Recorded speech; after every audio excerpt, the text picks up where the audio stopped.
Guys, Arthur Beterbiev becomes the undisputed light heavyweight champion of the world. But do you agree with the judges' scorecards? All of this and more coming up with my brother, Lee Cleveland.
Radvashan Holdings proudly presents Warweek Radio Chats with ring announcer Joseph Herron.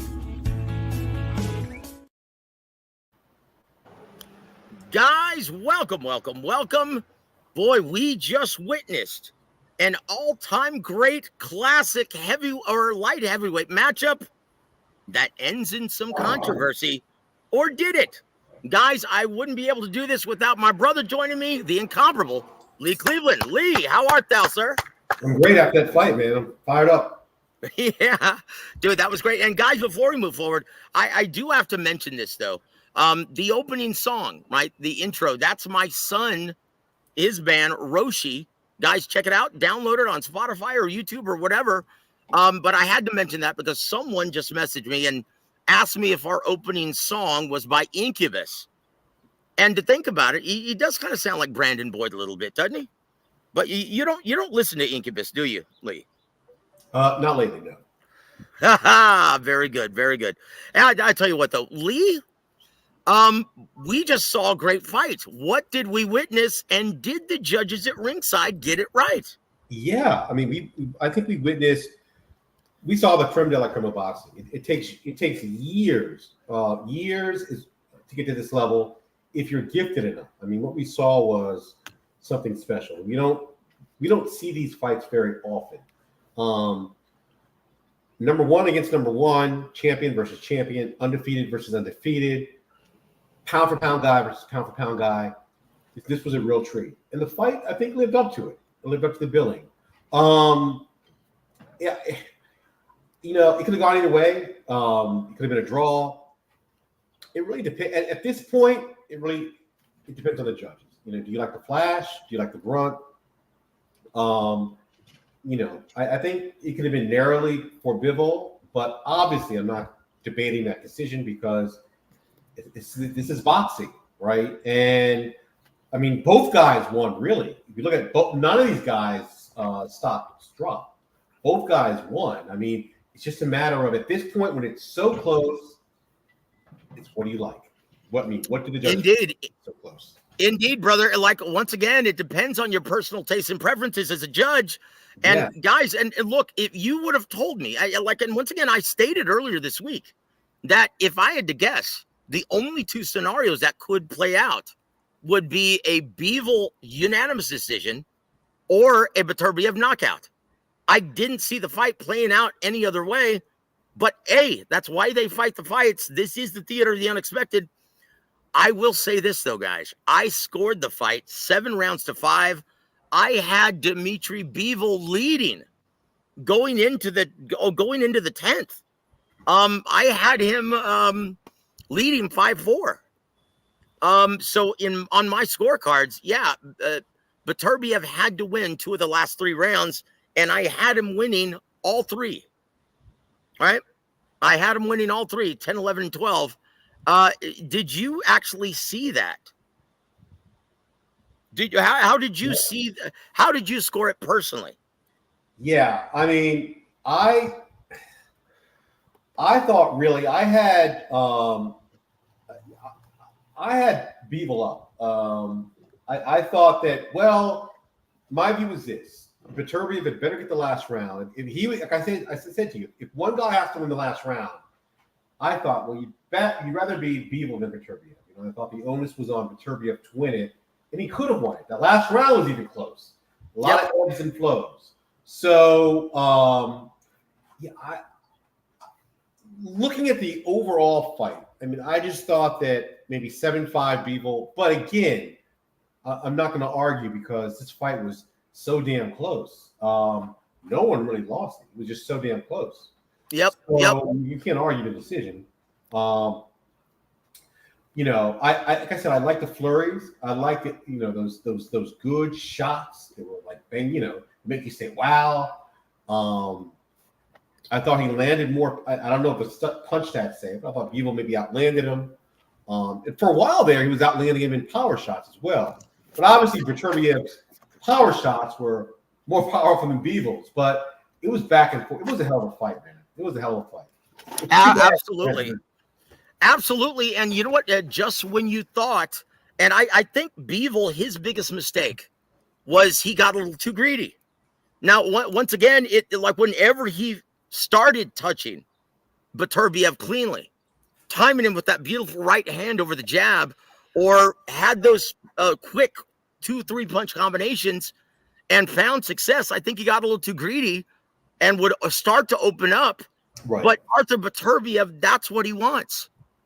And he's shown vulnerability at times. And I seem to think that, like, obviously no one wants to get hit, but I think he welcomes that. He doesn't mind taking a couple shots to get you comfortable enough to open up. And that's where I think it went all wrong for Bivol.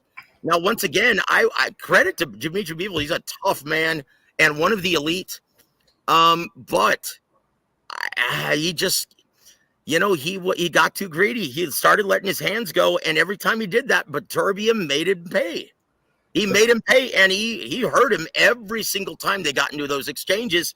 And I think maybe that's what the judges saw, as well as effective aggressiveness, effective aggression, where he did a great job cutting off the ring, closing the distance, and he wouldn't let Bivol. He wouldn't let him escape, and I thought he did a great job. I had it once again 7-5. Go ahead, sir. You definitely said the right things. Like, he was walking him down a lot. Like, he was walking him down, landing good shots. He had Bivol on the retreat a lot. So that's definitely a defense for Beterbiev, because he was walking him down. Here's the thing, though: when you're in that ring, it's just your instinct to stand there and fight back. You're a fighter. Your natural, and you're a champion. Not only you're a fighter, but you're a champion, like Bivol, undefeated champion. You can't do anything. You're just gonna fight back. Now, I think he did a good job, though. He kind of knew his limitations. He didn't fight back for long. He threw a combo, then kind of move out of the way. Throw a combo. It wasn't like total back and forth, bang, bang, bang. No, absolutely not. He would have gotten knocked. Get right back. He would have gotten knocked out had it been back and forth the entire time. But I'm saying whenever he decided to get greedy, Beterbiev made him pay. And I'm saying that I think that was the difference in the fight. Right. And honestly, at the very end, I was shocked when he really hurt him. What was the 10th or 11th round? I was shocked that Bivol actually I think it was the 11th. I was shocked that he actually made it out of that round, because he ostensibly hurt him at the halfway mark, the 130 mark of round 11, I think it was. And I tell you what, you got to give Bivol a lot of credit, man, for, almost getting the victory. One of the judges had it 114. And I was like, oh, wow, someone won. If you hear Michael Buffer announcing the draw first, that means it's overruled. And I was like, I thought they were going to give it to Bivol. Didn't you think that? I thought he had the edge, but I was prepared for both. I knew that this fight could go either way. It really depends on, both of these guys really deserve to win. Unfortunately, you can only have one winner, but both of these guys deserve to win. He didn't. You can't say that. Oh well, Bivol got his ass kicked, right? Like, no. And we knew that wasn't going to happen. Actually, when I was envisioning, if a scenario playing out in my mind with a Bivol knockout. I thought, well, you know what? He's going to be winning until he isn't. I thought it was going to be, if he's going to get knocked out, I thought it was going to look a lot like the Alexander Gvozdyk fight, where he was winning easily on points, and then he just couldn't keep him off of him, couldn't hurt him. And I've never seen anyone with that much time remaining in one round make it out of the round when Beterbiev has him beaten up, right? Has him hurt. I've never seen that before. So that's why I'm saying Dmitry Bivol is a tough guy. He deserves a lot of credit. Now, Lee, what are the chances of us seeing a rematch with Beterbiev being 39 years of age? Well, when we saw him tonight, he looked like a very young 39. I think there's I don't think his age is gonna figure into that. I think it's gonna be about money, and it's gonna be about these guys. It's gonna be about Bivol wanting to get back in. How bad does he want it? This could have. I mean, it's all gonna come down to money because these guys let everything let it all out there, and they train very hard. For me to get back in the ring with either of those guys, I need to see some money. Show me some bank and maybe we'll make it happen. But if you're not going to show me the money, am I going to want to get back in the ring with Bivol or Beterbiev? They want to get back to each other, Even Beterbiev, I can't see him rushing for a rematch unless the money is right. Well, look, there's going to be very interesting fights in the light heavyweight division that could determine the next fighter who faces Beterbiev. And that's going to be the winner of David Benavidez versus David Morrell Jr., another elite level matchup at 175. Could you envision either one of these guys beating Arthur? Not really. I mean, things have happened. I mean, I think if I would have picked one, I could say Benavidez, but again, I think he's probably going to need a knockout to win. He's going to have to knock this guy out, and he's got the power. But better, he's so good. He's so proficient technically. His timing is impeccable. It's just amazing. It's like he makes you fight every second of every round. Timing's so good. Once you let your foot off the gas, man, he's going to clock you. I mean, he is. But hey, Benavidez is powerful. He's tall. He's rangy. I think that's a hell of a fight, man. That's a hell of a fight. I'd make Beterbiev a favorite, but I don't see him moving like Bivol. I don't see him with that kind of a class to move, stay out away from shots. I mean, I think that would be more like a war. And you go head to head with Beterbiev, and so far there's only one conclusion so far. Yep. Look, I will say this. If Benavidez beats David Morrell Jr., and I currently am favoring David Morrell, but if Benavidez wins and he fights Beterbiev, look, say what you want, but this style matchup does not favor does not favor David Benavidez. In my opinion, he gets fucking smashed by Beterbiev. You just cannot get into a firefight with this guy. And Bivol found out the hard way, but I tell you what, give him all credit, man. I did not think he was going to survive that 11th round, and he made it to the final bell. The only guy to ever make it to past round 12 against Arthur Beterbiev. All credit to him, guys. Let's go to our dear friends in the chat to see what they think. All right, Lee, you want to say hello to our dear friends in the chat, our extended family? Alberto, my brother in Christ, welcome to the show, sir. I hope you enjoyed the fight. Saludos, Joe. It was a great fight. We got a treat today as boxing fans. No problem with the decision. But 116, 112 was a bit wide. Yes, sir. Yes, sir. My brother, IOTBA. Guys, if you haven't already, please go subscribe to my brother, Corey Bradshaw, Mr. 214. Good to see you on here, my friend. And he says also, yep, great fight. Great fight. There were no losers today, guys. Jesus M, welcome to the show, sir, and thank you for supporting the show on this day.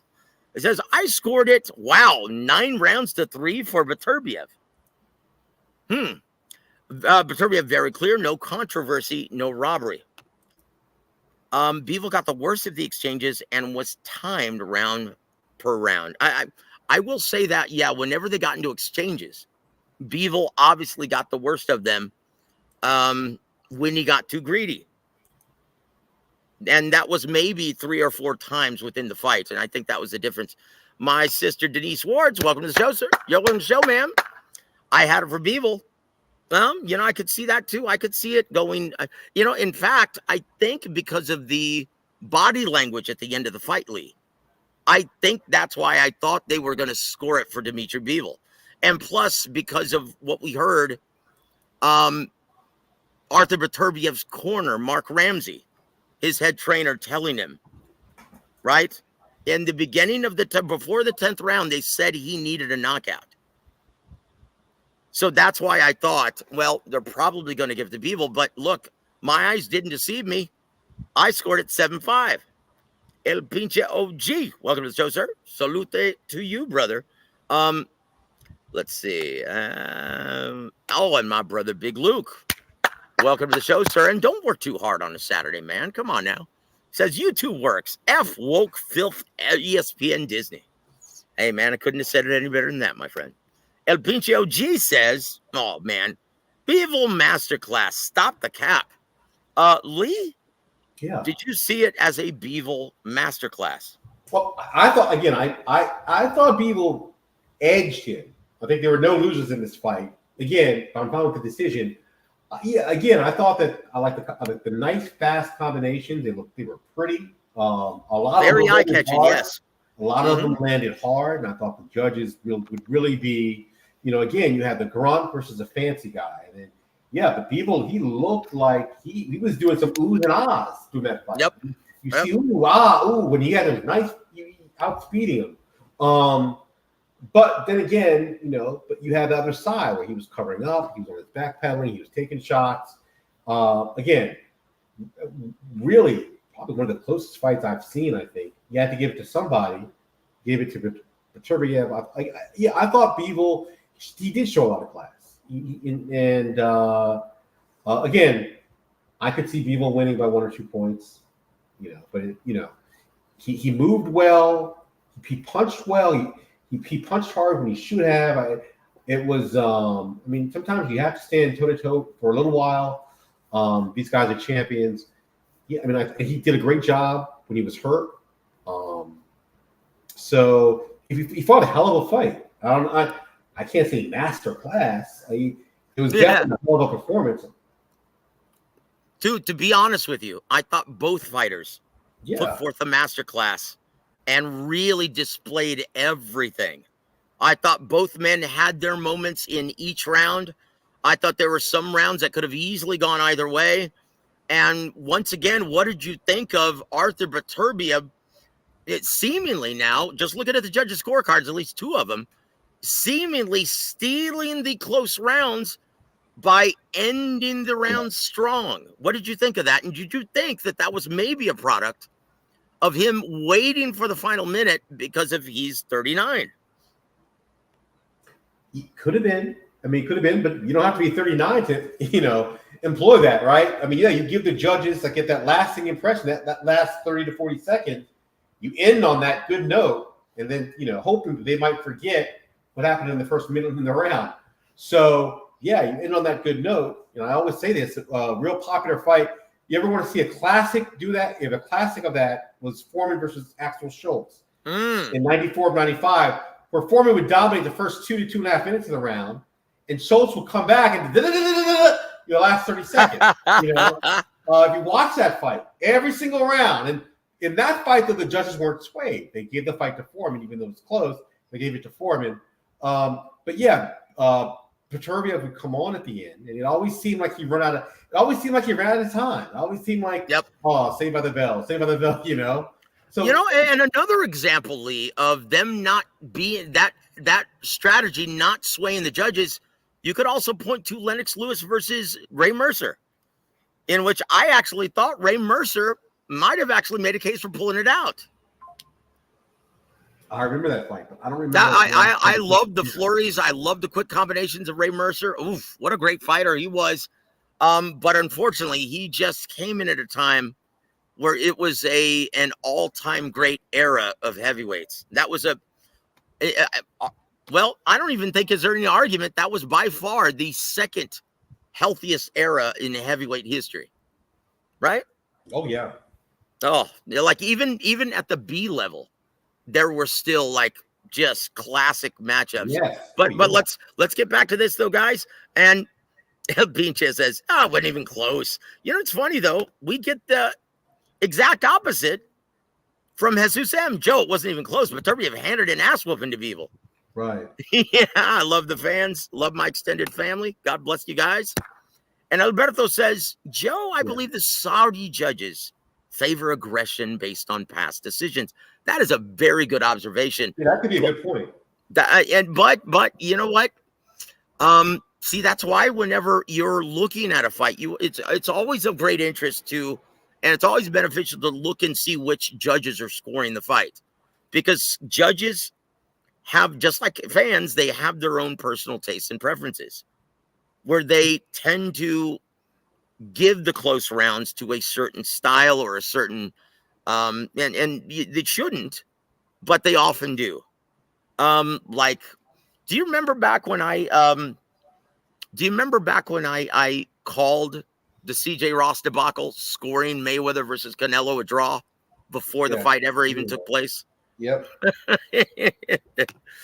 And Denise has the beat. That fight is worthy of a rematch. Yes, it is. Let's hope we see it. So I would love to see another one. Jesus M says, yeah, I already read that. He also says, Bivol patty cakes, not enough versus Beterbiev type guys. Well, once again, he had the more eye-catching combinations. Lee is right about that. And which is usually, if you're Canelo Alvarez, that is usually enough to sway the judges in your favor on the close competitive rounds. But once again, it all depends on the judge, right? Alberto, I'm starting to wonder if the Eddie Hearn curse is real. Well, it's definitely real this year, because now he jumps up to 0-11 on the year against Matchroom Sport and Frank Warren. Maybe Oscar's onto something. And Jesus says, nah, draw, no way. Guys, look, beauty is in the eye of the beholder, right? And so what did George Foreman always say regarding the judges? Beauty contest. That's it. It's at the end of the day, it's just a beauty contest. That's why he said, that's why I like to settle things with the two most important judges, the left and the right fist. Welcome to the show, sir. He says Bivol won. Also, my brother W.A.W. Welcome to the show, sir. He says, I had a 7-5 for Bivol. I could have seen it going 7-5 either way, guys. And W.A.W. says, yeah, I didn't like the 8 rounds to 4 scorecard one bit. Neither did I. But keep in mind, that's only 1 round off from the way I had it, 7-5. It's only 1 round off, guys. It just seems a little bit wider. And once again, guys, it doesn't mean it wasn't a really close fight, even though someone scored it 8-4. Once again, even if it's 9-3, it could have easily been even if it's a shutout, 12 rounds to nothing, it could still be a close competitive fight. But if you can make a case for one guy winning 8 rounds or even 12, then that's how you have to score it, right? You have to. So once again, guys, before you cry robbery or anything, understand that and live, it's really, really difficult to score these fights, right? Lee, talk about that. When you're watching a fight live, like you were live and you were present for Paul Williams versus Erislandy Lara. Yeah. And I was in the front. I was in the press row. We had that fight among us. It was a draw. But even the guys that had a lot of winning it, had like by one round. Williams 1 round. I mean, there were about 5 or 6 people. We were like, yeah, close. It was a really close fight. I was shocked just to see all the comments by the people that watched the fight on HBO. Well, consider the source, and that's my point. Consider the source. That was Max Kellerman's doing. He was serving. He was basically acting as an Erislandy Lara punch counter during the commentary, and it really did a lot to influence the fans who were tuning in to HBO that night. And that's what I'm saying, guys, scoring these fights, it's not easy. And I thought the judges, I thought they did a reasonably good job. Once again, 8-4, maybe a little too wide, but yeah, 7-5 either way or a draw. I don't see anything wrong with that. And as Susem says, Beterbiev's my number 1 pound for pound fighter in the world. Lee, you've got Naoya Inoue, Bam Rodriguez, Terrence Crawford. Where do you put Arthur Beterbiev in your pound for pound rankings at this time? I mean, yeah, I think I said before this fight he could very well be number 1. So I mean, yeah, I mean definitely after beating Bivol, he could be number 1. Again, if you have a drawback, there's only a drawback. He's only had 21 fights. He just doesn't fight but once in a blue moon, right? That's the only drawback I have. But yeah, I mean, I have no problem with making him number 1, none at all. I mean, look at his resume. Yep. And then look what he does in the ring. Yeah, in fact, I can't understand why some people didn't have him going into this fight in their top 5 pound for pound. I thought that was just an incredible injustice, and it just lends itself to the maybe they just don't know what they're looking at. Well, or maybe he's just that underrated. He's just not that very active. I think that's why he's not really front. He's not really. I mean, when was the last time he fought? Like twice in a year. He just doesn't fight a lot. We don't see enough of him, and it's been like that since 2014. I mean, so yeah. I mean, we'll see him again in about a year and a half. Who knows?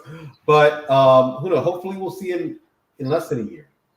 Whether he fights rematch with Bivol or whether he fights Benavidez or Morel, but it might be a good idea, Joseph, to give him. I hate to use this term, but a little bit of an easier fight, maybe a number 8 or a number 9, and then have him fight a rematch you don't want to have too many of these big fights, especially with him being 39, almost 40. You don't want to have too many of these big fights being right after the other. Well, you know what? If he were 30, I would say, that there's no point. He still has time. But at age 39, he wants to cash in. This was by far his biggest payday to date, and he deserves it. He's been hanging around the sport for such a long time and not receiving his flowers by anybody, including critics and writers. And I think it's time for him to cash in my opinion. Yeah, you go out with a bang. You prove your dominance. Prove you were the dominant light heavyweight of this era. And honestly, look at the guy. And like you said, look at his resume. In his 5th fight, he beats former IBF champion Tavares Cloud. He beats him down, right?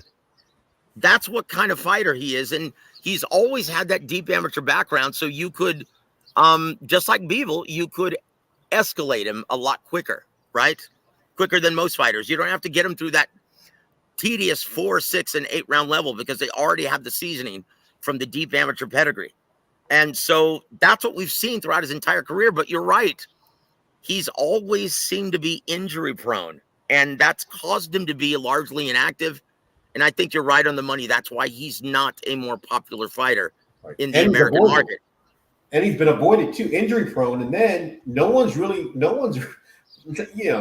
these managers, they're not ready to put their guy in with him. I mean, I remember back in 2014, 2015, no one knew who he was. And he was just knocking people out. He was like 8-0, 9-0, but he couldn't get a fight because he didn't have a name and he was not going to, it was way too much risk for the reward. Yep. So at least now he has titles and he has somewhat of a name. So, but there was a time in his career he couldn't get a fight. No, you're right. You're right. And look, we say this all the time. There are no boogeymen in this business, just non-ticket sellers. And unfortunately, he's never been that big attraction. And he started his career with Yvon Michel in Canada. And then he started working with PBC. And then he migrated to Top Rank. And they just don't know what to do with this guy because he's such a marauder. But how do you promote him? He doesn't like to talk to the media. That's the problem, yeah. And he's got a great style. I mean, he has that. He's got like this bully type style. I mean, so he has that style that people like. Yep.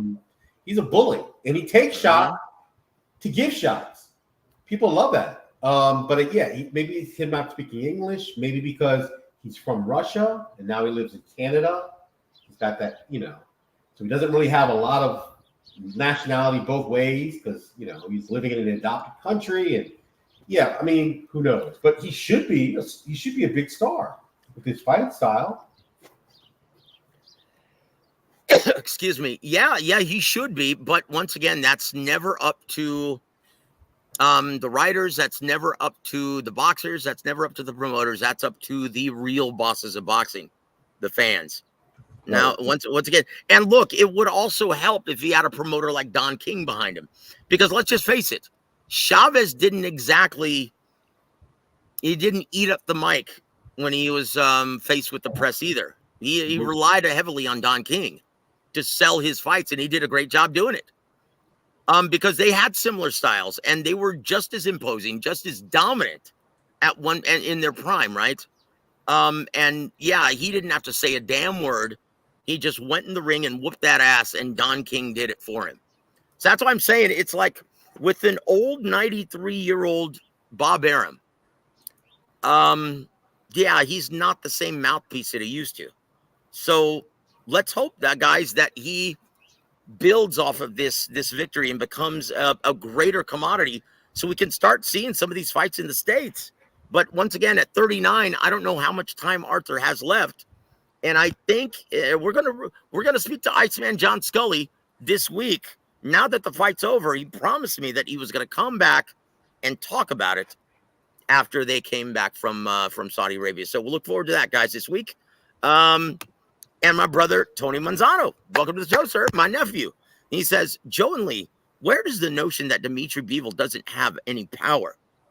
How come fans, they always say he doesn't have power? Then his opponents, if he didn't have power, his opponents would just walk him down. We were talking about that. Thank you for the comment, Anthony. And we were talking about that pre-fight, weren't we? Exactly. And I've made the point. I mean, this guy, Bivol, is as dangerous as any fighter in boxing in the first 4 rounds. He's fast. He's explosive. Usually the first 4 rounds. After that, like you said, maybe if he can't get you, he gets a little cautious, or he takes his foot off the gas a little bit. But make no mistake, Bivol is explosive. He's got good punching. He's got great. I mean, ask Beterbiev. I'll tell you. He'll tell you Bivol's got great punching power. He's one of those guys. He doesn't go for that. He'll stun you. Just like he stunned Beterbiev. He'll stun you, but he doesn't really go for the kill. I've seen him do it. He tends to go for the kill early in fights. If you're in 5 or later, he'll stun you, and then he'll kind of let you off the hook a little bit. That's just kind of what he does. But no, this guy, he'll get your attention real fast, Dimitri Bivol. And I'm sure Beterbiev can vouch for that, right? Oh, absolutely. And you know what? He even nodded, and you pointed that out during the fight. He nodded and gave him credit for a sneaky overhand right that he timed perfectly between the jab. Yeah, it was beautiful. And he obviously got Beterbiev's attention several times in the fight. Like I said, guys, play it again. Play it back, because that was a great fight. Beterbiev will be the first to tell you the man has power. Look, let's just face it. Even when you're fighting someone like Bali Malignaggi, when you get hit by an adult male and an athletic one at that, no punches feel downy soft, do they, Lee? Absolutely not. No. Yeah. So, guys, once again, it's like, look, pay respect, pay homage to both men. They've really left it in the ring, and we saw a great, great fight. And DJ Mexicano de Tejas, welcome to the show, sir. Close fight. I enjoyed it. Yes, sir. Big Luke said, my bad left hook never mentioned Bivol ever getting hurt. Well, that's because that's bad left hook, Holmes. Yeah. But look, Lee, to be fair, ostensibly, it was very easy to see when Bivol got hurt, wasn't it? Yeah, he was backing up. He was covering up.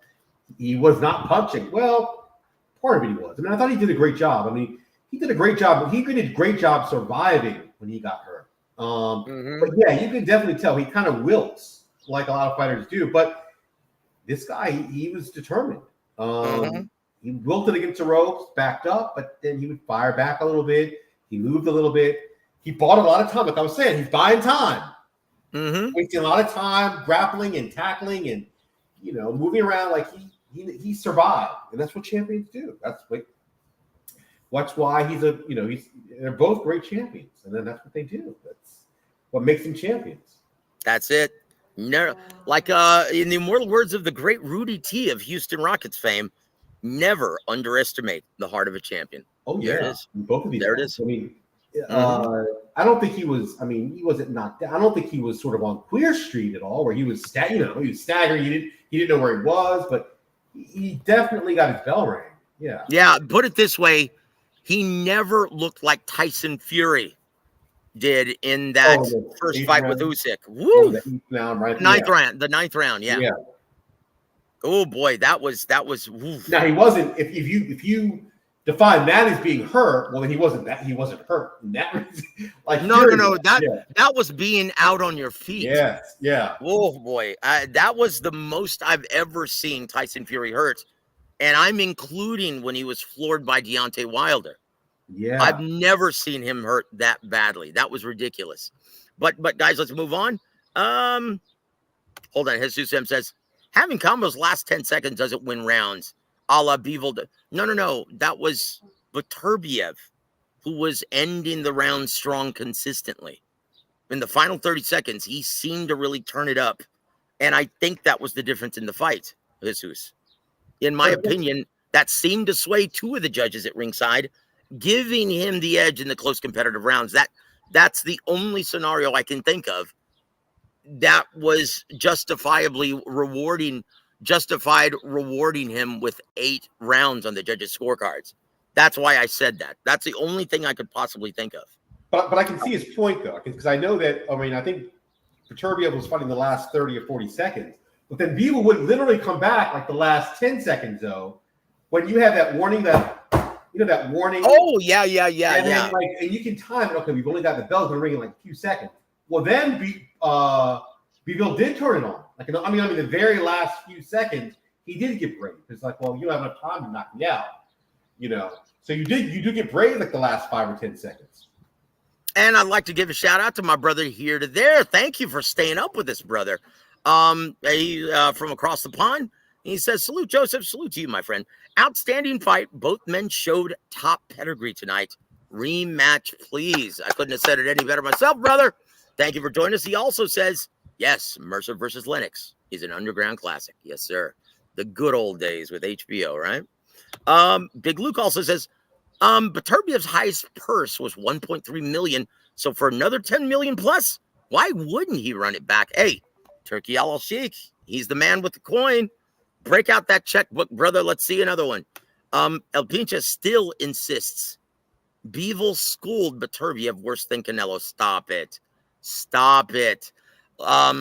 Look, now anyone who wanted to justify, and I can kind of see where this is coming from. If you love Canelo, right, you're going to see it that way, almost wanting to give Bivol the benefit of most close rounds because you want to justify that Canelo loss. And that's how, and like my brother Jesus M, who had it a wide scorecard the other way because he hates Canelo. Does that make any sense to you, Lee? Yeah, it does. I think it was to me, it was just a really close fight. And I think that's it. I think they both were winners. Unfortunately, one guy had to be the loser, but they both, to me, it was winner. This fight happens, and I think, to be honest, to be just squarely honest, a fight this close comes down to the judges, and it comes down to that preference. And one commenter said, maybe it was the aggression factor that maybe they favored. I think a lot of it is when it's this close. I can't. You could have another group of judges that may have had it the opposite. If that's confusing. Look, is 6'6", 7'5"? Yeah, that's understandable either way. Yeah, and he's 6'6", 7'5". But 8'4". Nah, I didn't see that, and I had Beterbiev winning. Yeah. So my brother Adam Monteguia Lopez, we were supposed to go live during the fight, but I couldn't get my computer to work. Chingao. Yeah. Yeah, I'm sorry about that, Adam. My apologies, my friend. And once again, Montequia says, yeah, they were American judges, so you can't say that they were Saudi Arabian judges. See it that no. Is Glenn Feldman was one of them. I know that. Right. They were all the elite level. They were the guys who usually get these big assignments, and they did the right thing. For an assignment of this nature, a fight of this nature, you want the best, most consistent judges scoring these big assignments, right? You want them scoring these really impactful elite level matchups. We need the elite all the way around. And I was really pleased with the way Thomas Taylor was the third man of the ring. I was really pleased with the way he officiated the fight, weren't you? Oh, it was absolutely. And again, hey, these guys could be number one and number two, theoretically, pound for pound. I mean, after that fight, we could have, Beterbiev number one, Bivol number two. Who knows? I mean, yeah, let's do it again. There it is. Bethaniel, welcome to the show, sir. He says, yep, fantastic fight. Can we all agree that both fighters put on a fabulous performance? Boxing won today. I couldn't have said it any better. That was very well said, brother. He also says, in pound for pound, I would put Beterbiev above Bam Rodriguez, probably above Naoya Inoue, and Bud. Wow, that's amazing. Yeah, you know what? After beating Dimitri Bivol, I can't see it any other way. I can't. Because who has any one of those guys faced that is as accomplished and as good as Dimitri Bivol? And you have to look at the fact that no one could even go 12 before tonight. No one could even go 12 rounds with him. Yep, that's right. And that's another factor you have to look at too. Yep, and in my opinion, with this performance and this victory, I think Arthur Beterbiev deserves that number one pound for pound ranking. Jesus M agrees with us. Number one, here's my top five: Beterbiev, Usyk, Crawford, Bam, Inoue. I can't argue with that. Can you? I like that. Yeah. And here to there says, this Bivol win is better than anything Inoue or Bud have on their resume. Only Usyk can match it. Yes, that's a very good point. That's an interchangeable pound for pound, in my opinion. Usyk or Beterbiev is a very good point, sir. Here to there also says, spot on, Joseph. Arthur doesn't have many training camps left in him. He has had many injuries and surgeries, big fights only left for him. I agree 100%. Yeah, and I think his promoter probably feels the same way, brother. He could go another 5 years. I mean, at least another 2 years. I don't know, because look how quickly Gennady Golovkin, a fighter that a lot of people compare him to, look how quickly he fell off the ledge, right? Yeah, true. He had a big fall, yeah. Well, look at Roy Jones, did the same thing. Oh, boy, yeah. So, guys, cash in when you have the chance. This is prize fighting. Yeah, right? You could hit when you're that age, you could hit a brick wall like tomorrow, and it could come all of a sudden. Yeah. Yep, there it is. Word up. I don't understand what he's saying here. Beterbiev won because he missed a lot of punches. I don't understand that. Unless he's being sarcastic. Sander William, welcome to the show, sir. I told you, bro, Beterbiev is going to win. Yep, you did.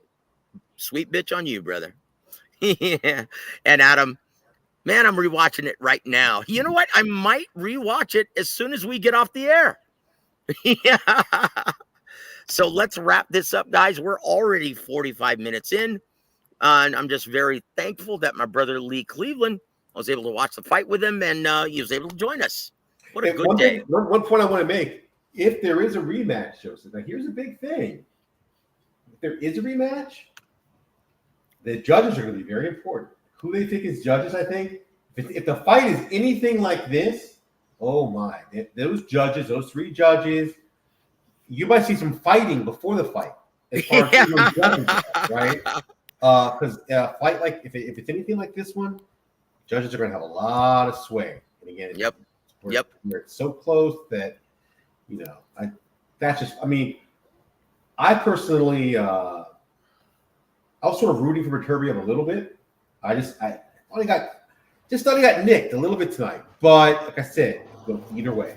It could go either way, and a win for boxing, like one of the commenters said, a huge win. Yep. For boxing. Indeed. We love it. We love it. And guys, once again, boxing could have a resurgence if we saw more elite level matchups like this. But Lee, though, really, what impact is it going to have in the American market if these big events consistently take place in Saudi Arabia? Right. Well, I mean, people have to know who's fighting. First of all, like even if this was in the U.S., I mean, they had it in Saudi Arabia, Joseph, because they probably couldn't get the money in the U.S. And they couldn't get the money in the U.S. because it's a hell of a matchup, but only hardcore fans know it's a hell of a matchup. Yep. Like your average person, it could be like Tweedledee versus Tweedledummy to your average person.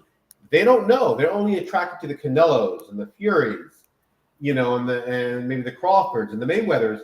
They don't know these guys. So even though this could have been a war in the United States, but you may not have had a lot of eyes watching it. So really, it's the promoters who have to really do a good job. Like you said, you mentioned earlier, maybe having this on Netflix, getting these guys, introducing them to the public. Again, it's like that whole thing with what Elon Musk versus Mark Zuckerberg. Probably the biggest fight in history right there. Really, those guys aren't even qualified fighters, but people know who they are, and people have strong feelings about them. That makes what makes the fight big because they know who you are. And that's a very good point. And once again, look at Jake Paul versus Mike Tyson. Yeah, getting all the attention that it's getting. And let's just face it, this matchup is a real elite level badass fight. That one is vaudeville. Yes, and it's going to be the talk of the sports community come November. Oh, guess what? Who's calling in right now is my brother Thomas Schreiber. I'm gonna have to tell him that we are on the air, and I'll call him right back. He's calling in from Saudi Arabia. Do you guys want to talk with Thomas? I'll send him the link real quick if you guys want to. He was the ring announcer today, my brother Thomas, for all of the prelims, and I will shoot it to him, see if he has a chance to come on. So Lee, realistically though, what does Dimitri Bivol have to do? Because I thought he put forth a brilliant performance, but just wasn't enough. What does he have to do to win a rematch if they have it? Yeah, that'd be a question. That'd be a question for James Gogi. Because I thought, I mean, he did everything that I would have told him to do tonight. He did everything I would have told him to do. Look, you're gonna take some shots like he did. I can't even answer that question because again, that's one of those questions that's a James Gogi or Ronnie Shields question. Everything, and he fought superbly. He fought superbly when he got hurt. I like his combination punching. I really can't say. I can't say. It's you need to get someone like Gogi, to give him that nuts and bolts, because he fought. They both fought a hell of a fight.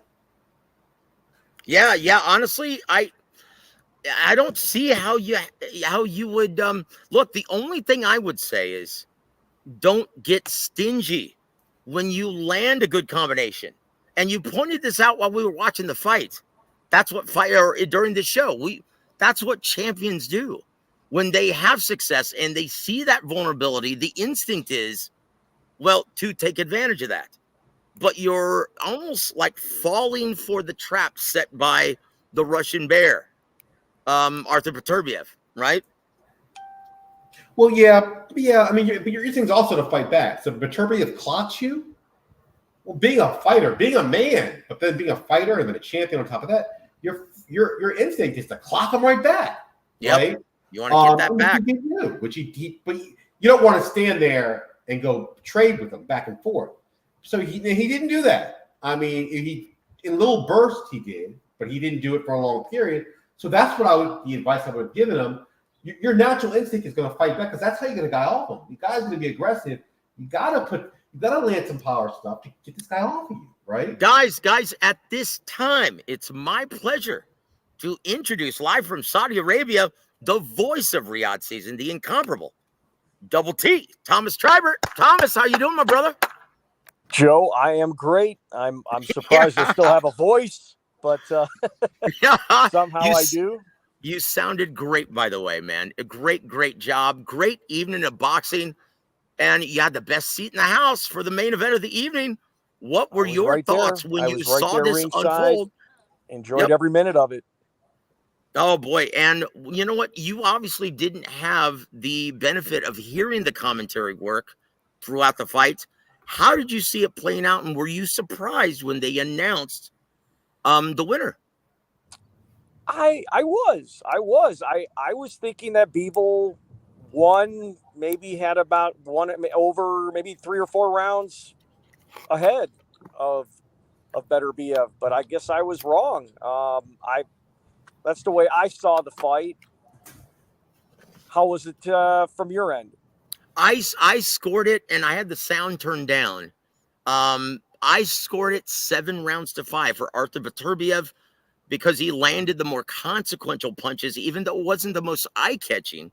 Like, if you saw, excuse me, Dimitri Bivol's flurries were really pretty, really eye-catching. Yes, and I thought it was going to sway the judges from ringside, but they saw it the other way. They gave him credit, Arthur Beterbiev, for being able to cut off the ring, close the distance, and put that aggression, forcing the pace of the fight. And whenever they exchange, always getting the better of the exchanges, and ostensibly hurting Dimitri Bivol. Now, you could always tell could you tell ringside whenever he got hurt? Dimitri Bivol, whenever Dimitri Bivol got hurt, was it that apparent at ringside? I know what you're talking about. I never thought that he was seriously hurt at any time. But I think I remember, maybe in around 3-4 range, I remember he had got caught where it looked like, he really was backpedaling, and Beterbiev was really coming forward strong. But I'm like you. I thought that Beterbiev was the busier puncher. I thought he landed more cleaner punches. But it was a close fight. I felt like, it was in that close area, but I just had Bivol winning comfortably by at least 2-3 rounds. I think we both pretty much scored it about the same. Yeah. Lee, how did you score the fight? Lee Cleveland, how did you score that fight again? 7-5 for Bivol. Yeah, that's right. Yeah. So look, it's once again, guys, tomato. It's up to your personal taste and preference, how you saw the fight. That's, once again, there are no losers in a matchup like this. Both guys have nothing to be ashamed of, and both guys should feel good about their efforts. I thought it was a tremendous evening of boxing. So while we have Thomas on the air right now, let's get his take on everything else that happened of the evening. The co-main event, what did you think of what? Yeah. I mean, I think, it looked like Clark left with a broken jaw. I mean, you saw an indent, which looked very serious. Yeah. In his face and his bone structure there. What else can you say? W.A.W did exactly what he needed to do, and I just wasn't expecting a first round stoppage like that, but my hats are off to him. He retained his titles and looks like he's going to continue to move forward in the heavyweight division. And that's not to say there's not a future for Clark. He's a big, strong guy, and maybe he'll learn from this fight if he continues his career. But a fabulous night for Fabio. Yeah, you know what? So where do you see Fabio Wardley? Do you see him as a real contender after this, stopping Big Frazier Clark in just 1 round? Now he improves his record to, 18-0-1 with 17 big wins coming by way of knockout. Is this guy for real, Thomas? Well, I mean, he could not have been on a better stage. He's fighting in front of all the top tier promoters, worldwide audience, His Excellency Turki Al-Sheikh himself. So I think there's definitely going to be a big opportunity for him. I think he's earned it. I can definitely see him fitting in with all these interesting heavyweight potential fights out there. Yeah, and do you think he could be the guy to take over when Anthony Joshua finally calls it a day? Or do you think that distinction is going to be given to Triple D, Daniel Dynamite Dubois? Well, I mean, look, Anthony Joshua, former Olympian, the pride of England. I think it's going to be pretty hard for, Fabio to, get the fans the way that Joshua has. Not to say it's not possible, but I think Anthony Joshua was just that golden child, if you will, for the country in Great Britain. But definitely Fabio Wardley made a statement tonight. Yep. I'll tell you what. And Hashtag Boxing says Ben Whitaker pulled a nice trick out of the hat to escape that fight. Your thoughts on that crazy ending, brother?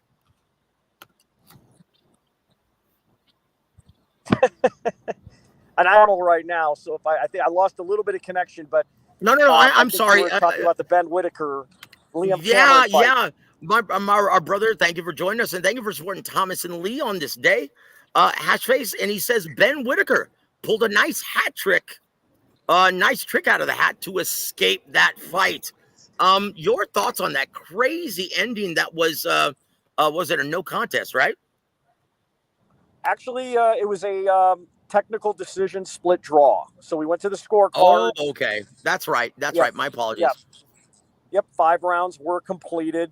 So they did go to the scorecards, and it was a technical draw. Liam Cameron was visibly upset when I announced that. Very visibly upset. I don't know. I mean, I'll have to watch the replay.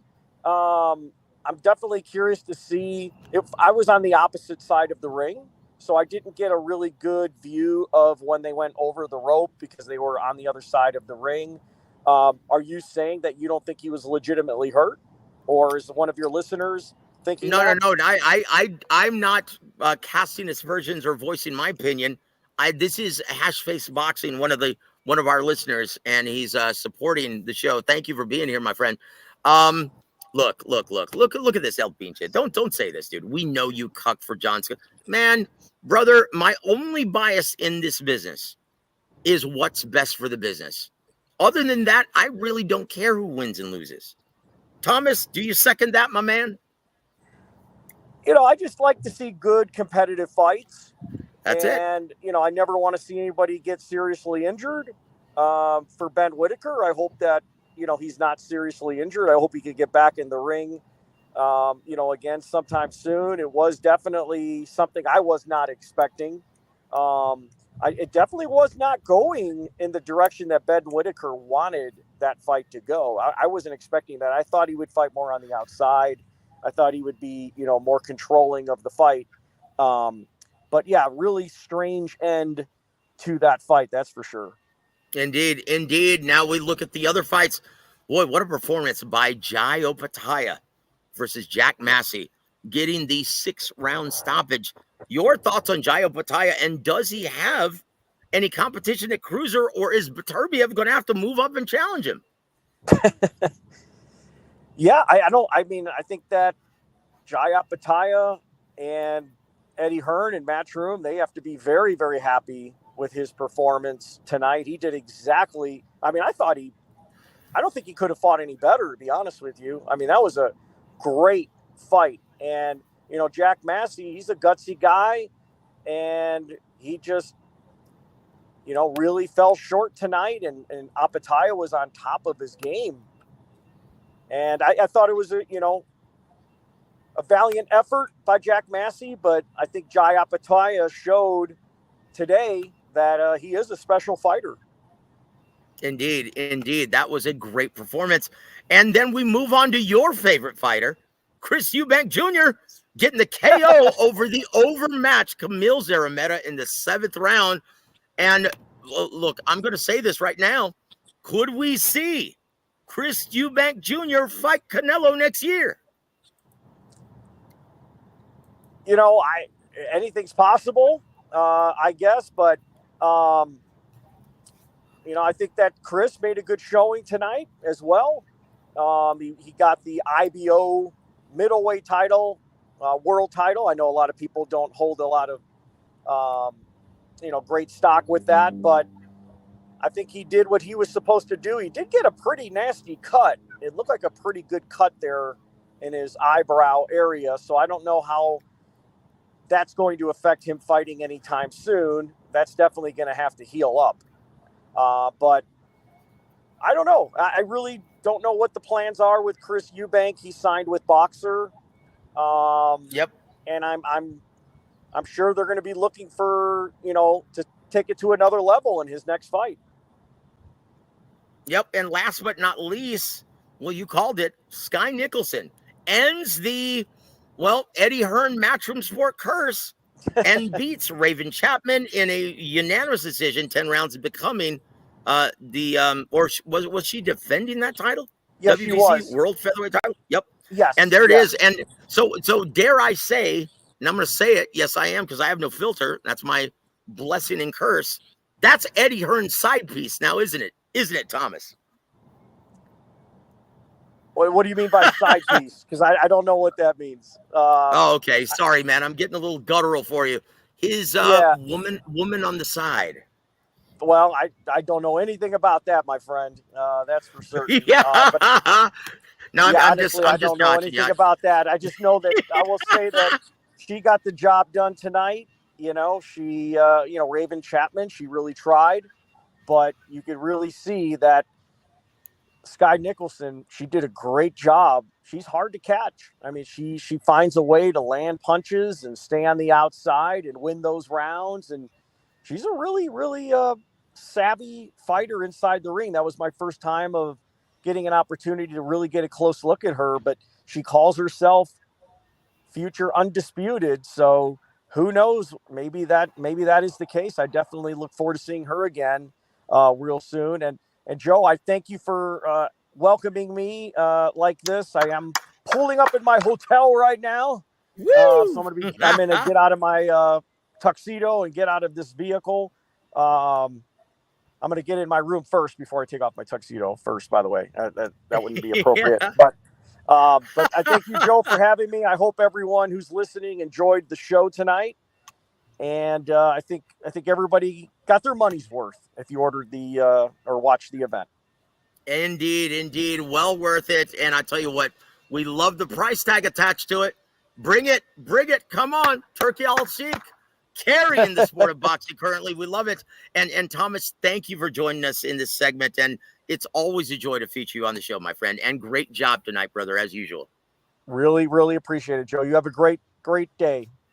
God bless you, man. Back in the U.S. It's only 7 p.m. back here, brother, in Central Time. It's 3:06 a.m. here in beautiful Riyadh, Kingdom of Saudi Arabia. So I will be shutting my eyes shortly here and flying back to the States tomorrow. So thank you so much, Joe. Have a great rest of your day. And thanks to everyone who tuned in. God bless you, my friend. Thank you, Thomas. I tell you what, the best ring announcer, in my opinion, today, Thomas Triber. And it's always a joy to spend time with him. Lee, I'm not surprised. I'm not surprised that he had Dimitri Bivol winning, but I am surprised that he said comfortably, winning by at least 3 or 4 rounds. Yeah, well, like I told you, it's those. He looks pretty. I mean, he looked pretty. I mean, those shots make you go ooh and ah. I don't think he won comfortable. Again, I said I thought Bivol nicked him tonight, but I mean, really could have gone either way, in my opinion. Okay, let's squash my this. Opinion, definitely could have gone either way. Yeah, look, let's squash this real quick, guys. Word up! Welcome to the show, sir. And once again, Hawker Mustang, welcome to the show, sir. Look, dude, you need to stop this, Pincha. That's just terrible.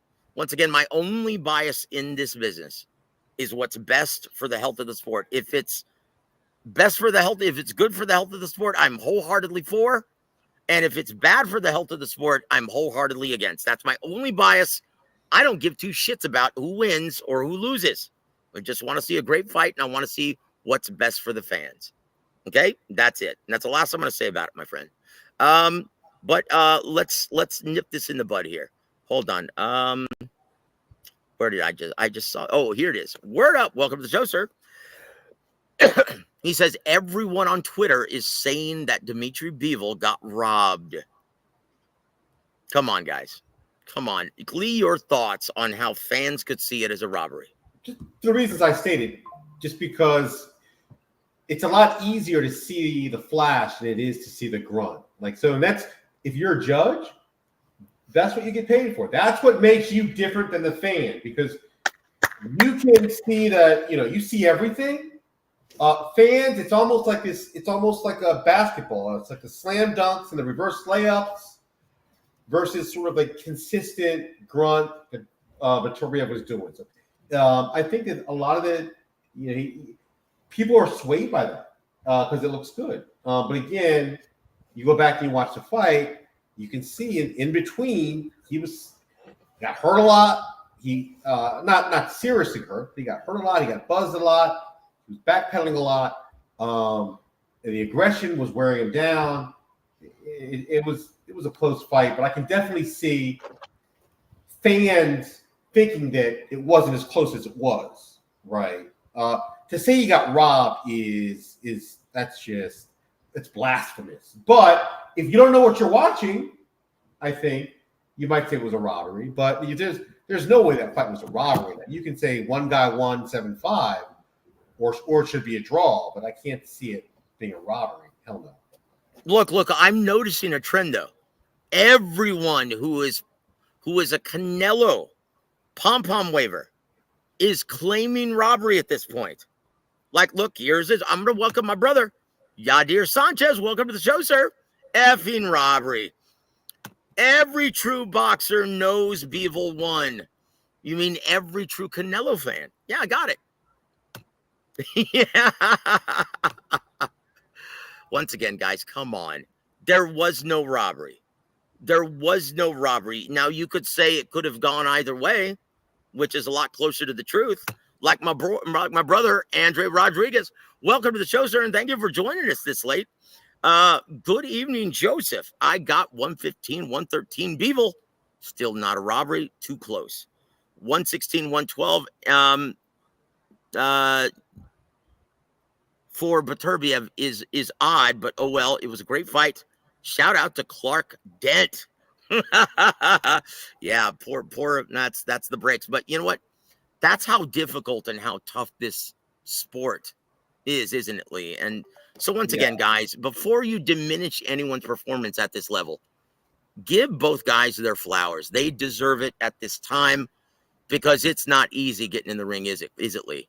No. And you have, again, two great champions. Both of these guys fought a great fight. I mean, they both, it's just, like I said, it's sad that one has to lose. They both fought a great fight. They're both great champions. Yeah. I mean, I don't know what else to say. I mean, maybe they'll fight again. Maybe they won't. But I think this was a classic, man. I mean, I think 10 years, 15 years from now, I think we'll be looking and saying, hey, that was one of those classics. I'll tell you what, every real fighter, we're going to consult a real fighter here too, as well as my brother Lee Cleveland. He knows his way around the ring as well. Adam Montequilla says, yeah, they are saying that currently. And Kamala will probably win the popular vote. Doesn't mean it's correct. You know what? I'll second that, brother. I'll second that. And Lee's going to have no comment for that. Yeah. Alberto says, and we're gonna wrap this up, guys, because we need to let Lee Cleveland have a night on the town with not one but two hot chicks, eh? Just jiving, my friend. Alberto, El Pinche sounds like he might have lost some money on the fight. It's okay. We all win some and lose some. You know what? I was just gonna say that as well. If you were rooting for somebody, then you do suffer from a certain amount of confirmation bias now, don't you, Lee? Oh, yeah. Yeah. If you've got some skin in the game, brother. Everything your guy does looks great. Everything the other guy does is just okay. Yeah. Oh boy. Now, Tony, come on, man. He said, Lee, are you paying for adult entertainment? Look. If you're talking about having a wonderful night with women, brother, you pay. And in some ways, like me, more ways than one. Well, no. I pay for dinner, and that's it. And then they go back to their place, I go back to my place. Oh, stop it. That's it. Hey, brother, you're a gentleman. You don't kiss and tell. That's all right. Yeah. Word Up says Demetri Bivol was looking like B-Hop versus Tito in there. Come on, dude. Come on. Stop that, man. Just stop that. And that's going to be just about it. Lee, any parting shots for our listening audience there? Yeah, I think boxing wins tonight. I mean, we're going to have people that say both ways. You know, hey, controversy is part of boxing, right? And we're going to have people with different points of view, and that's what happens when a fight is like this. When, you know, if you like the flash, if you like the boxing, the pure boxer, the speed, the combinations, you go for Bivol. If you like the hard punching, the ruggedness, the toughness, the inside fighting, good shots to the body that hurt me. I'm still feeling those shots to the body by Beterbiev. If you like that, then you like Beterbiev, like the aggression. I mean, so again, boxing wins tonight, and then we're going to talk about. That's part of the fun of boxing is this controversy. But I hate when people say robbed. It's one thing to say, hey, this guy won, this guy lost, but in a fight like this, I don't think anyone gets quote unquote robbed. Yeah, that's really, guys, that's taking away from the brilliance of both men. Just stop it, guys. Stop it. Because once again, you can make a case for both fighters winning tonight. And Lee is absolutely correct when he says boxing won. So don't take anything away from that, guys. Be the ambassadors and the real bosses of boxing that you guys actually are. So on that note, on behalf of my brothers, Thomas Triber, and my special guest, Lee Cleveland, thank you for being here, Lee. I really appreciate it, my friend. My pleasure, sir. My pleasure. And guys, on behalf of those two esteemed gentlemen, I'm Joseph Herron.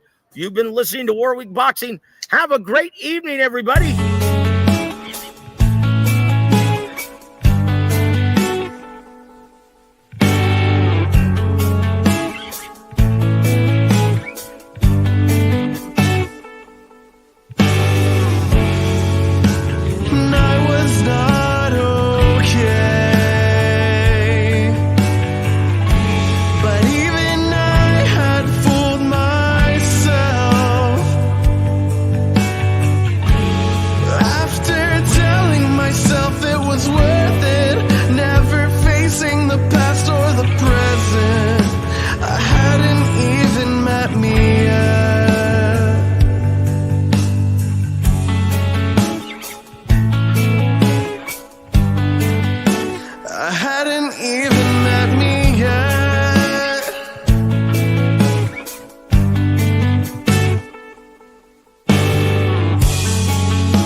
Vashon Holdings proudly presents War Week Radio Chats with ring announcer Joseph Herron